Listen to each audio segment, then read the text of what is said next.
Hello মিষ্টি বন্ধুরা, আজকে তো নিরামিষ শনিবার, তাই আজকে দেখো কি করেছি। লাল শাক, আলু, বেগুন, বড়ি, বাদাম সব দিয়ে একটু পোস্ত ছিটিয়ে দেবো, একটু জল আছে এটা শুকিয়ে যাক। আর সব আজকে সেদ্ধ দেখো। আর এটাতে কি কে কে ভালোবাসো খুলবো। মাঝে মাঝে সেদ্ধ ভাত খেতে ভালোই লাগে। দেখো কাঁচা কচু বাটা, সবাই ভাবে চুলকায়, কীভাবে করেছি বলো তো। কচুটাকে আগে এইভাবে করবে, এইটাই কুড়িয়ে নেবে, সবার বাড়িতে থাকে। তারপরে এই ঝাঁঝরিতে সেটাকে ধোবে ভালো করে, ধুয়ে মিক্সিতে এরম দিয়ে নারকেল, একটু সর্ষে, কাঁচা লঙ্কা, নুন টুন দিয়ে এটাকে পেস্ট করে নেবে।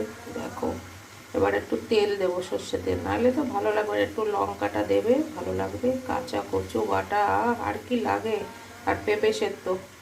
আজকে কিন্তু আমাদের আর কিচ্ছু নেই, মনে হলো তাই করব আজকে এই খাওয়া। এই হলে আর কি লাগে বন্ধুরা, তোমরা কি ভালোবাসো এরকম কাঁচা কচু বাটা? একটু গাল চুলকাবে না, করে দেখো।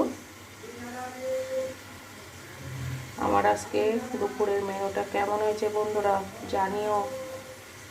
টাটা, ভালো থেকো। আর তোমরা করে, যারা ভয় পাও কাঁচা খেতে, কিন্তু খেতে ইচ্ছা করে, একবার করে দেখো, তারপরে কমেন্টে জানিও। টাটা, ভালো থেকো।